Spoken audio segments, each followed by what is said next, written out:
하나님은 우리의 시작이고 우리의 끝이십니다.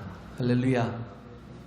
2019년을 잘 마무리하고 2020년을 또 새롭게 시작하는데, 이렇게 새롭게 시작하는 것이 하나님의 은혜와 복이라는 거예요. 우리는 평범하게 사는 게 항상 복이라고 그랬죠. 어떤 사람에게는, 오늘을 살고 싶었던 어떤 사람에게는 우리가 정말 하나님의 능력 속에서 오늘 또 이렇게 보내게 되는 것, 하나님이 주신 보장하신 은혜 속에서 오늘을 또 살아간다는 걸 우리는 알아야 되죠. 그래서 우리가 한 해 한 해 살아가면서 한 해를 하나의 서큘레이션이잖아요. 한번 돌고 한 바퀴 돌면서 우리가 어떻게 살았는지, 또 무엇을 위해 살았는지 우리가 또 알게 되잖아요. 우리가 하나님께로서 나왔고 또 하나님께로 돌아가는 존재이기에, 그러기에 우리의 삶은 하나님의 뜻대로 사는 삶을 살았는지, 우리가 2019년을 돌아봤던 것처럼 이제 또 시작하는 2020년을, 2019년도 그 12월 달에 후회했던 그런 삶처럼 또다시 반복된 그런 후회를 가지고 또 한 해를 마무리해서는 안 될 것이다 라는 거죠. 하나님 앞에서 우리 자신이 복된 인생을 살기 위해서 우리에게 주신 기회를 잡아야 돼요. 할렐루야. 매튜 할리가 그런 말을 했어요. 그 어떤 성경 주석을 썼던 매튜 할리가 세 가지를 얘기하더라고요. 기회를 놓치지 마라. 왜? 기회는 하나님이 주신 은혜이기 때문에. 기회를 놓치지 마라. 그리고 배우는 자리에 서라. 그건 뭐예요? 배워야 성장이 되고, 항상 배우는 자리에 있어야 그 사람이 또 이렇게 성숙해질 수 있으니까. 그러려면 어떻게 해요? 겸손해야죠. 작은 거 하나라도 배우려고 하는 마음. 겸손한 마음이 없이는 배울 수가 없어요. 니까지 게 뭐라고 나를 가르쳐? 아니요. 어린아이를 통해서도 우리가 배울 게 있어요. 진짜 보니까 그러다 어린아이를 통해서 배울 게 있어요. 그리고 은혜를 기다리라, 그런 말을 했어요. 우리 필요한 게 하나님의 은혜예요. 우리는 내 노력과 내 땀과 내 힘과 내 어떤 결실을 가지고 천국 가는 사람이 아니에요. 절대 오해를 써야 돼. 모든 종교가 다 그래요. 보상과 대가로 천국이 주어진다고 생각을 하지만, 우리는요, 보상과 대가로 천국을 얻는 존재가 아니에요. 우리는 은혜로 아들을, 정말 하나님께서 아들을 내어주신 그 은혜를 믿는 믿음으로 우리가 하나님의 나라에 가는 겁니다. 할렐루야. 그걸 믿는 믿음으로. 그렇다고 해서 믿음이 무슨 또 믿음이 무슨 어떤 일을 했다라는 그런 공로가 돼서는 안 되는 거죠. 믿음은 믿음 또한 하나님의 은혜라는 거예요. 우리를 믿게 하시는 것도 하나님의 은혜라는 거예요. 믿지 못해서, 하나님을 여전히 의지하지 못해서 자기 힘을 의지하고 자기 땀을 의지하기 때문에 하나님 앞에 예배를 제대로 드리지 못하고, 은혜로 살지 못하는 사람들이 형태가 그거잖아요. 왜? 내가 내 힘으로 살아야 된다고 생각하니까. 우리가 살아가는 것도 내 힘이 아니라는 거예요. 살아가는 것도 하나님의 은혜가 있어야 된다는 겁니다. 할렐루야. 우리가 하나님의 나라에 들어가는 것도 은혜로 들어가지만, 그렇기 때문에 우리가 먼저 알아야 될 게 고린도전서 3장에 있는 말씀처럼 우리가 하나님의 성전인 것과 하나님의 성령이 너희 안에 거하시는 것을 알지 못하느냐. 하나님의 전을 더럽게 하지 말라고 3장 1절부터 쭉 나오는데, 우리가 하나님의 성전이라는 거예요. 성전이라는 것. 내가 성전. 내가 교회인데, 교회인 내가 예배하지 않고, 교회인 내가 하나님 앞에 서지 못하면 얼마나 공한 인생이에요. 우리가 보면 저도 이렇게 많은 곳을 다녀보진 않았지만 모스크바 러시아 모스크바에 그 선교 집회를 갔을 때 그 가봤던 그 정교회 어마어마하더라고요. 진짜 어마어마하더라고요. 네. 그리고 뭐 인도네시아나 말레이시아 같은 데 있는 이렇게 모스크 같은 거, 무슬림들이 이렇게 회교도들이 있는 게 모스크 같은 그런 데도 보면 어마어마해요. 또 힌두교 사원도 또 그렇고요. 불교 사원은 또 얼마나 절 같은 데는 얼마나 또 대단해요. 엄숙하고. 네. 또 뭐 천주교회 같은 경우도 굉장히 웅장하죠. 근데 다 필요 없어요. 주님이 말씀하시는 진실은 뭐냐면 너희가 성전이라는 겁니다. 할렐루야. 우리가 성전이라는 거. 너희가 성전이야. 내가 하나님의 온전한 전으로 세워져 가야 되는데 성전이 되기 위해서 우리가 기억해야 될 게 뭐냐면 내가 하나님의 성령으로 채워져야 된다. 짓담한 건물들 있잖아요. 짓담한 아파트. 어떤 거 보니까 건물이 있어서 빌딩이 짓담 말았어요. 조천동에 보니까 지금 다 부서지고 없어졌더라고요. 싹 부셔버리고 다른 걸 이렇게 세우는 것 같은데 몇십 년 동안 그러고 짓다 말 그 채로 계속 남아요.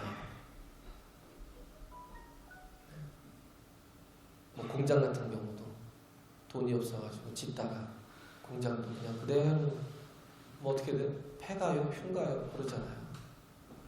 우리도 마찬가지예요. 우리 하나님의 성전으로 아름답게 지어져 가야 돼요. 할렐루야.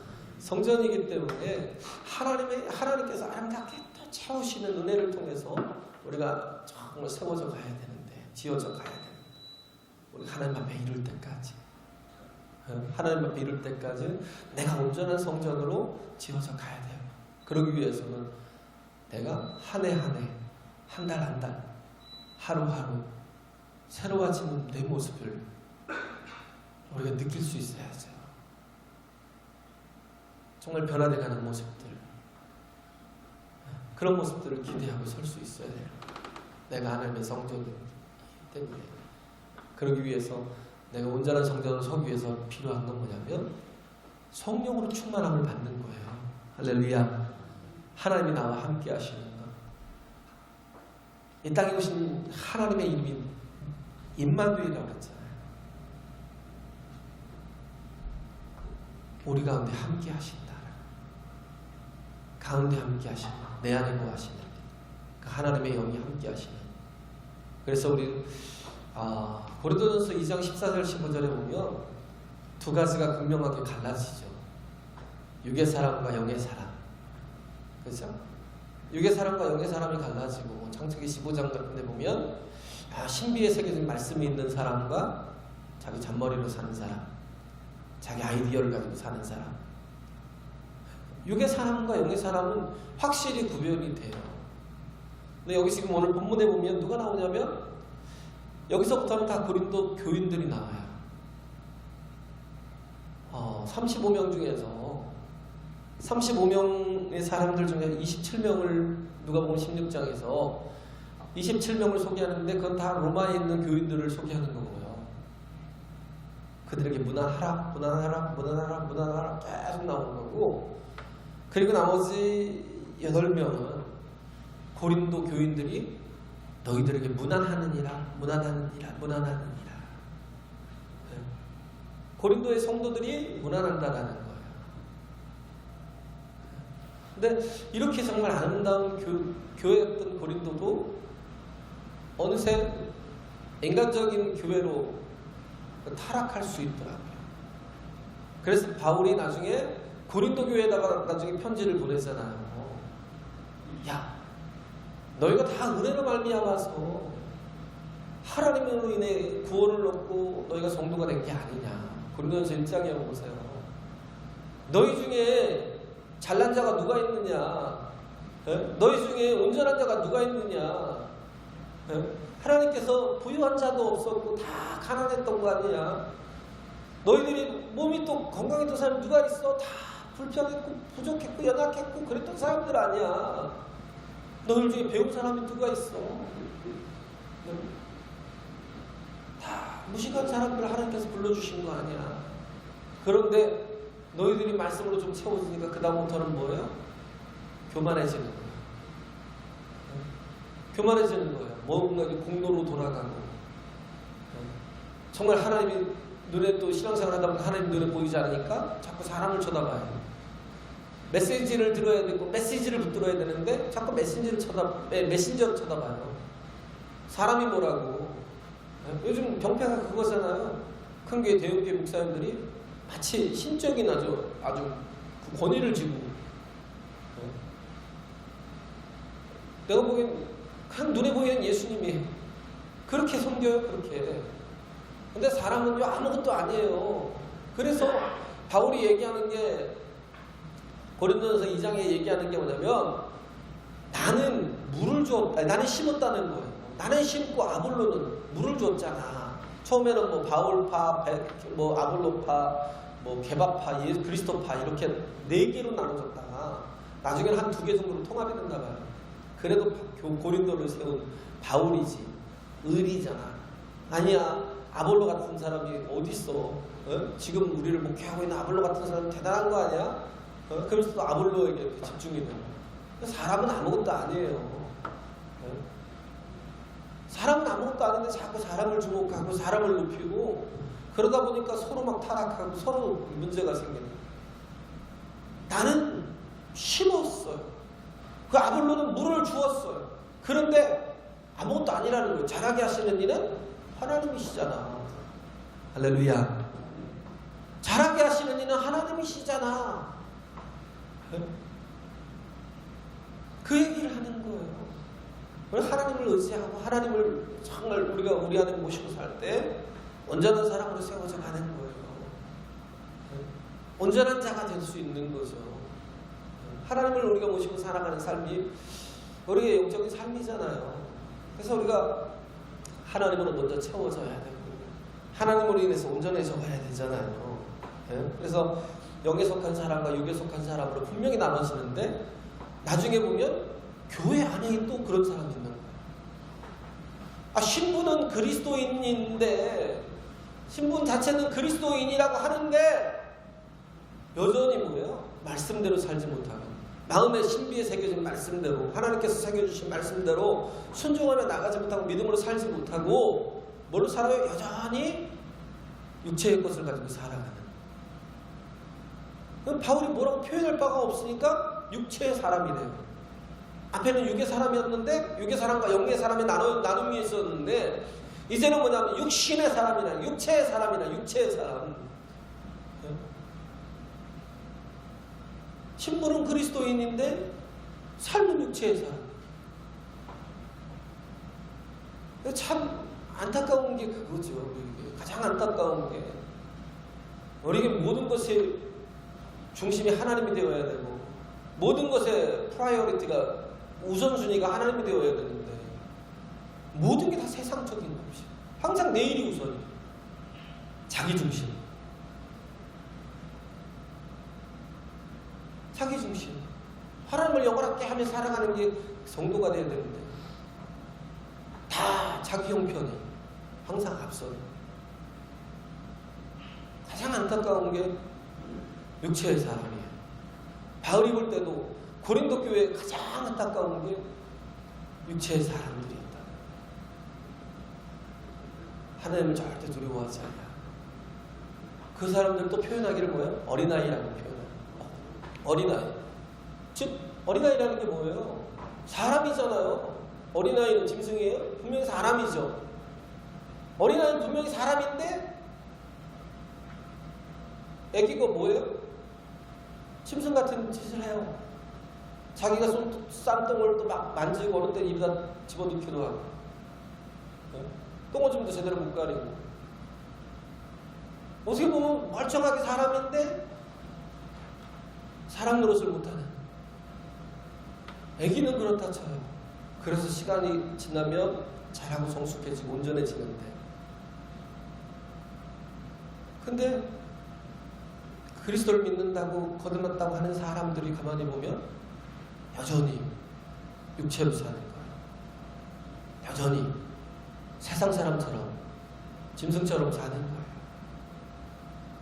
우리가 이걸 벗어나지 않으면, 이걸 내가 반드시 벗어나겠다는 내가 정말 그 소망을 갖지 않으면 우리는 2020년도도 하나님이 주신 기회를 버릴 수밖에 없어요.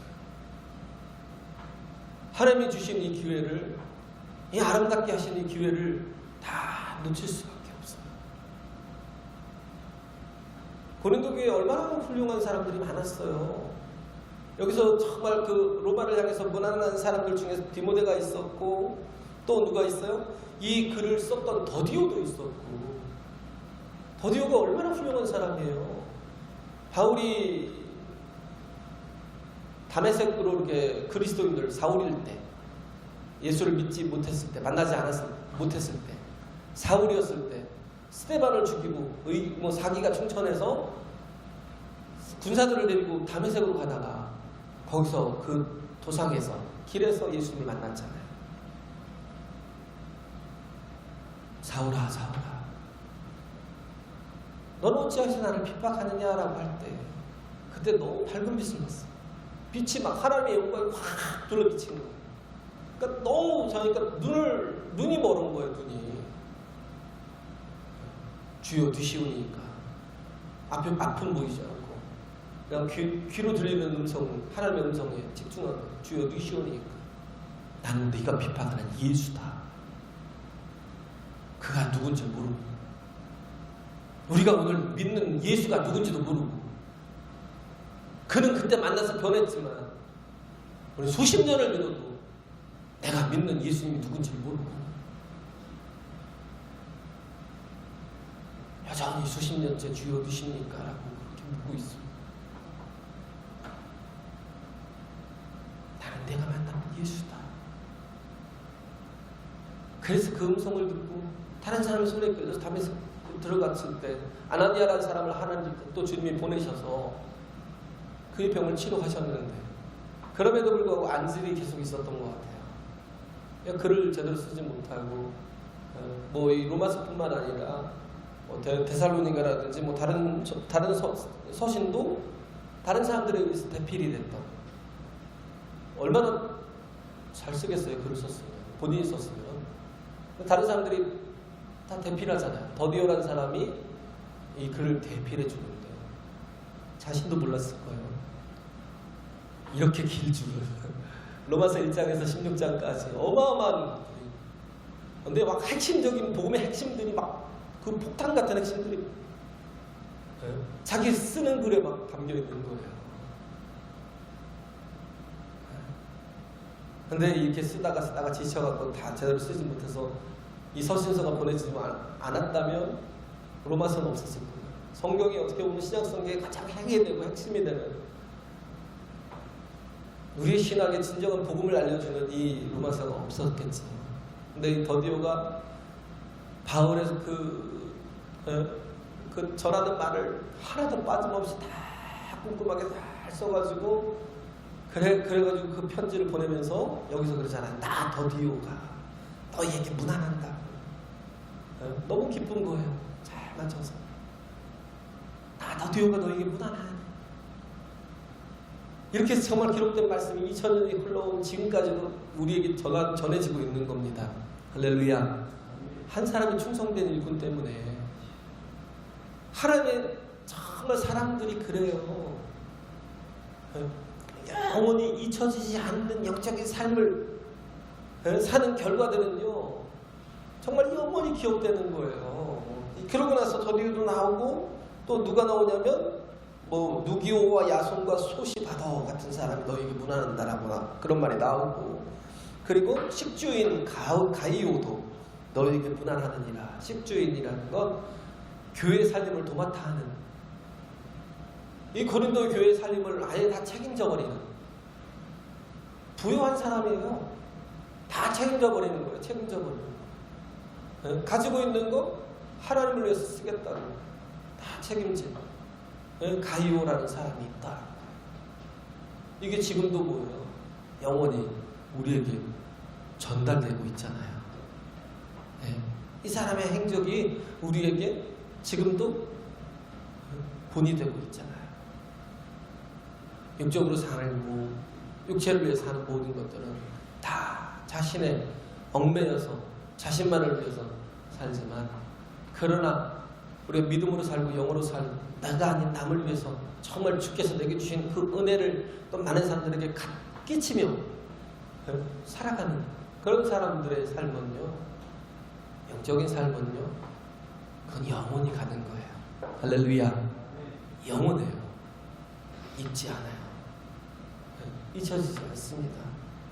그래서 가룟도 너에게 무난하고 이성의 재무, 고린도라는 그 도시의 재무관인 또 에라스도와 또 그 형제 구아도도 너에게 무난하니라. 재무관, 그리고 굉장히 높은 직책인 사람도 뭐예요? 하나님 앞에 은혜로 살기 때문에 뭐예요? 교만하지 않은 거예요. 그러니까 하나님 앞에 충성될 수 있고 낮아질 수 있고 섬길 수 있는 거죠. 그래서 그들이 너에게 무난한다는 거예요. 그런데 이 로마서의 핵심은 여기서부터 25절부터 나의 복음과 예수 그리스도를 전파하는, 영세전부터 감추었다가 이제는 나타나신 바 되었으며 영원하신 하나님의 명을 쫓아 선지자들이 그들로 말미암아 모든 민족으로 믿어 순종케 하시려고 알게 하신 바 그 비밀의 계시를 쫓아낸 것이니 이 복음으로 너희를 능히 경고케 하실 지혜로우신 하나님께 하면서 복음으로 능히 너희를 경고케 하실, 이 복음이 우리에게 구원을 주는 거예요. 할렐루야. 우리가 보면 세상의 지식이 많이 쌓여 있어야 그 지식 가지고 구원받아요. 우리는 보면 이해, 납득, 공감이 돼야 된다고 생각해요. 이해도 되고 납득도 돼야 돼요. 하나님의 말씀을 많이 알고, 그래서 막 성경 공부도 많이 하고 뭐 제자 사역도 엄청 했어요. 그런데 그렇게 엄청 했지만 그 지식을 가지고 뭐예요? 지금 데모나 하고 뭐 다른 거 뭐 서로 싸움만 하고. 말씀은 지식이 아니에요. 이해되고 납득되는 게 문제가 아니라, 중요한 건 내가 예수 그리스도를 만났다면, 그가 나의 구주를 믿는다면 오늘 우리의 삶도 붙드시고 견인하고 구원하실 걸 믿고 우리가 순종하며 나가는 거예요. 우리에게 필요한 건 믿음이라는 겁니다. 할렐루야. 믿어야 된다. 이해가 돼야 순종하고 납득이 돼야 순종한다고요? 이해 납득 따라가는 사람들은 절대 별로 순종 안 해요. 정말 하나님을 만난 그 작은 은혜만 가지고도 너무 감사해서 어떠한 상황 속에서도 믿음으로 순종하면서 나아가는 사람이 어떻게 해요? 바라는 것들에 대한 실상을 볼 수 있어요. 믿음이고 보이지 않는 것들에 대한 증거를 갖게 되는 거예요. 에비던스를 갖게 되는 거예요. 실상을 보고 증거를 갖는 자, 하나님을 믿음으로 점점 경험해 가는 거지. 우리가 이해가 다 되고 납득이 다 돼야, 그래야 내가 하나님을 믿고 내가 따르겠다라고? 아니요. 우리는 나를 구원하신 주님을 만나면 그 순간부터는 우리는 이성으로 사는 게 아니라 믿음으로 사는 겁니다. 할렐루야. 그러니까 아브라함이 100세가 되어서 아들, 그때 99세가 돼서 내년 이맘때 내게 아들이 있으란 말을, 이제 완전히 다 끝났는데도 불구하고 믿잖아요. 왜? 믿으니까 자꾸 하나님이 응답해 주시고 보여주시고 실상을 또 증거를 나타내 주시니까, 그래, 이제는 뭐예요? 믿는 거예요. 내가 100세가 돼서 다 끝났지만 하나님 주시겠다는데, 그러면서 믿고 나가니까 그에게 아들이 있어. 네 아들을 독자 이삭을 모리아산에 가서 번제로 드리라 할 때도 하나님께서 저 아들을 통해서 하늘의 묵별 갖고 바다에 모리아를 갖게 하실 것이다 했으니까 하나님께서 저를 살리실 것이고, 혹 죽이신다 할지라도 다시 살려내실 거야 하는 부활의 신앙을 그가 가지고 있었던 겁니다. 할렐루야. 인간의 이성으로 생각했다면 그는 절대 순종하지 못했죠. 가장 사랑하는 자식, 100세 낳은 아들을 어떻게 번제를 드리려고 할 수가 있겠어요? 그 믿음을 보고 하나님은 예수 그리스도를 주신 거예요. 나의 복음. 바울이 자신에게 얘기하는 게 뭐예요? 하나님께서 내게 주신 나의 복음. 나로 살게 하고 나로 믿게 하고 나로 온전케 하는 나의 복음. 바울은 나의 복음이라고 얘기를 하더라고요. 우리도 우리의 복음이 있는지, 나를 살게 하고 나를 구원하시고 나로 믿게 하고 나를 온전케 하시는 나의 복음이 있는지, 그리고 그 복음을 전하는 자가 되고 있는지, 나를 온전케 하신 것처럼 정말 다른 사람들로 믿게 하여서 온전함에 이르게 할 수 있는 그런 지금 삶을 살고 있는지 우리가 우리 자신도 돌아봐야 된다. 나의 복음. 복음이라는 걸 어디서부터 로마서 1장부터 쭉 설명하고 있잖아요. 자신이 가진 복음을 로마서를 통해서 다 풀어놓고 있잖아요. 나의 복음. 하나님께서 내게 믿게 하신, 경험하게 하신 이 복음.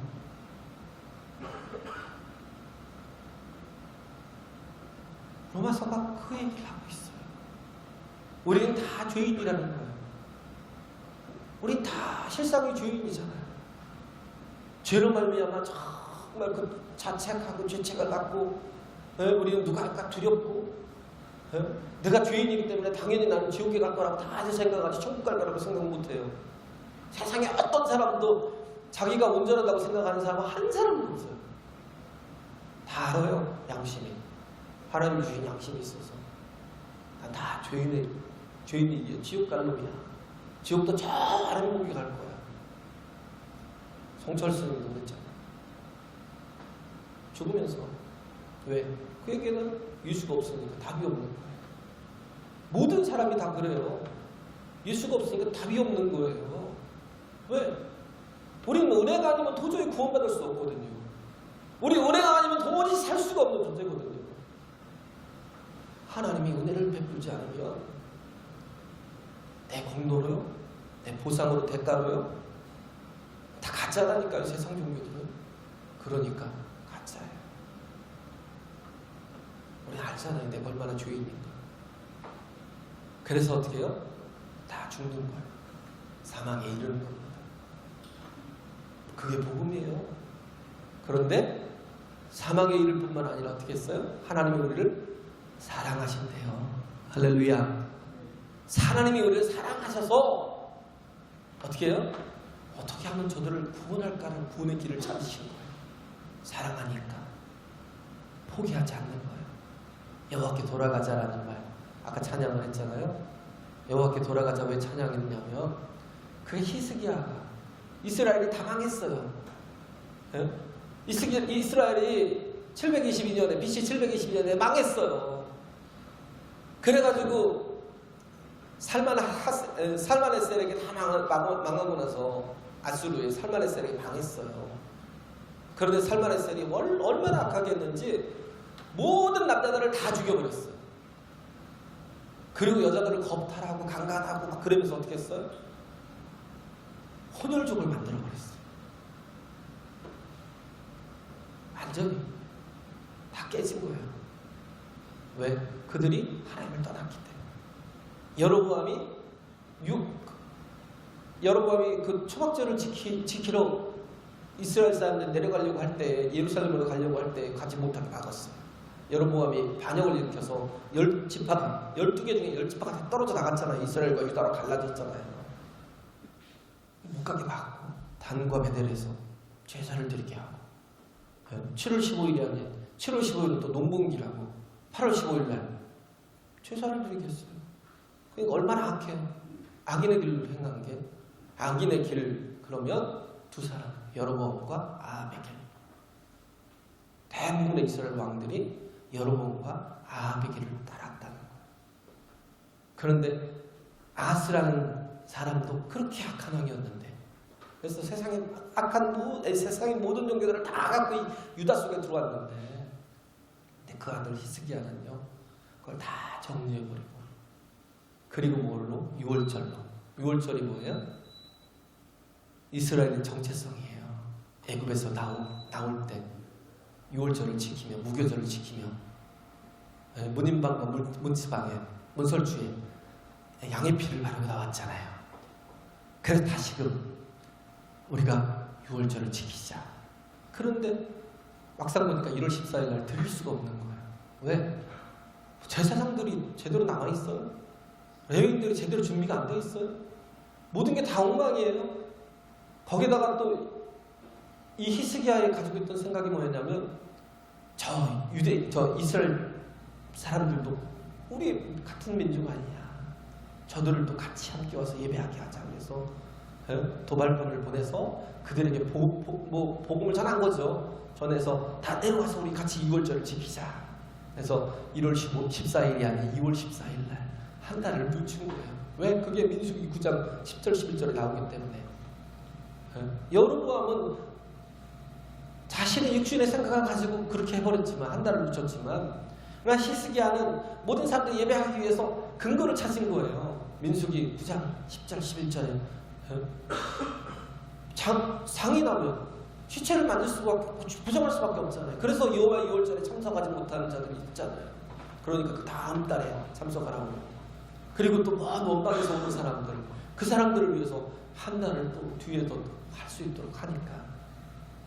그래서 그 6월절을 2월 14일 날 준비해서 한 주간을 하나님 앞에 기쁨으로, 이스라엘 사람들이 정말 그 비난하고 조롱하던 사람들도 있었지만, 그러나 하나님을 정말 갈망하고 갈급해서 하나님 앞에 나와서 예배하는 사람들도 있었는데, 그들에게 예배를 베풀고 그들에게 복음을 하나님을 회복시켜주고 하나님께 돌아오게 할 수 있는 그 길을 열어줬던 게, 망했지만 그게 사는 길이었어요. 우리는 하나님을 떠나지만 내가 흥하는 게 복이라고 생각해요. 하나님을 떠나지만 내가 돈이 많은 사람이 되는 게 복이라고 생각해요. 하나님을 떠나지만 내가 출세하는 게 복이라고 생각해요. 미련한 거, 잠깐 있는 거, 그것 때문에 뭘 하겠다는 거예요. 하나님을 버려요? 하나님을 떠나요? 내가 가장 귀하게 여기고 가장 사랑해야 되고 가장 영광과 존귀와 찬송을 드려야 될 그분을 우리는 아무 가치 없이, 무가치 없이 만들어요. 그런데도 불구하고, 그래서 그 죄로 인해서 죽을 수밖에 없는 죄인들임에도 불구하고 하나님께서 사랑하셨어요. 구원의 길을 열어주시려고 찾은 게 뭐예요? 자신의 아들을 내어주시는 거. 할렐루야. 우리의 죄를 다 그에게 담당해서 어린 양은 6월절 어린 양으로, 그래서 정말 그로 인해서 피 흘리게 하셔서 우리의 모든 죄를 다 임피테이션 하시고 그에게 전가시켜 그와 함께 나는 이제 나는 그리스도와 함께 십자가에 못 박혔다. 우리는 다 못 박힌 자예요. 다 그리스도와 함께 죽은 자예요. 그리고 이제 내가 사는 것은 내 안에 그리스도께서 사셔야 되는 거예요. 할렐루야. 내가 살아서는 안 돼요. 내가 여전히 살아서는 안 돼요. 내 안에 그리스도께서 사셔야 되는 거예요. 정말 주를 위해서 살고자 하는 인생들, 주를 위해서 살고자 하는 열망과 소망을 가진 인생들. 그래서 정말 이렇게 아름답게 2000년이 지난 지금도 가이오라는 사람이, 더디오라는 사람이, 에라스도라는 사람, 구아도라는 사람이, 또 디모데가 누교와 야손과 소시바다가 이렇게 정말 우리에게 정말 믿음의 삶을 살았음을 증거하고 있는 것처럼, 우리도 우리의 삶이 정말 그리스도로 말미암아, 우리가 십자가를 정말 그리스도의 십자가 지심으로 말미암아서 우리에게 영생이 주어졌잖아요. 그러면 이제는 나의 삶이 육체의 삶을 살지 않고 어린아이 같은 삶을 살지 않고 이제는 영적인 삶을, 온전한 성전된 삶을 우리가 살아가야 되는 거죠. 할렐루야. 그리고 정말 복음의 온전한 사람이 되어서 나의 복음을 가지고 영혼들을 살리고, 누군가에게 정말 고린도에서 또 로마에 가서 그곳에 가서 복음을 전한 사람들이 있어서, 보면 그런 사람, 고린도에 있던 사람들이 또 로마로 갔잖아요. 그래서 그들을 또 그 속에 있던 성도들을 또 더 든든하게 하고 그들에게 복음을 전하고 온전케 한 것처럼, 또 바울도 나중에 로마로 가잖아요. 우리가 해야 될 게 뭐예요? 내가 빚진 자라는 거. 내가 정말 복음의 빚진 자라는 거. 내가 예수를 만난 것 자체가요 얼마나 감사한 일인데요. 내가 예수를 만난 것 자체가 얼마나 큰 은혜인데. 이제는 내 힘으로 살려 하지 말고 우리가 할 건 뭐예요? 은혜로 사는 거. 영원히 남는 게 두 가지래요. 하나는 뭐예요? 은혜로 산 삶만. 또 하나는 뭐예요? 사랑으로 산 삶만. 왜 다 은혜로? 은혜라는 게 뭐예요? 자격 없는 자에게 값없이 위로부터 주시는 은총이잖아요. 할렐루야. 우리는 자꾸 내 힘으로 살려고 그래요. 그걸 가지고 살아요. 하나님의 힘으로 살고 하나님 믿는 믿음으로 살고 이 은혜로 산 삶만 영원히 남는 거예요. 나머지는 뭐예요? 그 불의 공격 고린도서 3장에 보면 불을 통과하잖아요. 시련을 통과하잖아요. 시련을 통과해보면 알아요. 이게 대공력으로 쌓은 것들은 다 불살라지고 사라지고 없어져요. 은혜로 산 삶. 그리고 또 사랑으로 사는 삶. 사랑이 뭐예요? 그리스도의 사랑을 알기에 아버지의 마음, 아버지의 마음, 영혼들을 향한 그 마음을 가지고 사랑하며 섬기며 살아가는 삶. 할렐루야. 그 삶만은 꼭 남는다는 거. 하나님 앞에 갔을 때 우리가 하나님 내가 맺은 열매가 이겁니다라고 말할 수 있는 게 뭐냐면 은혜로 산 삶과 사랑으로 사는 삶. 이거는 영원히 없어지지 않는다잖아요. 고린도서 13장 있는 것처럼 믿음과 소망과 사랑은 정말 모든 게 다 없다.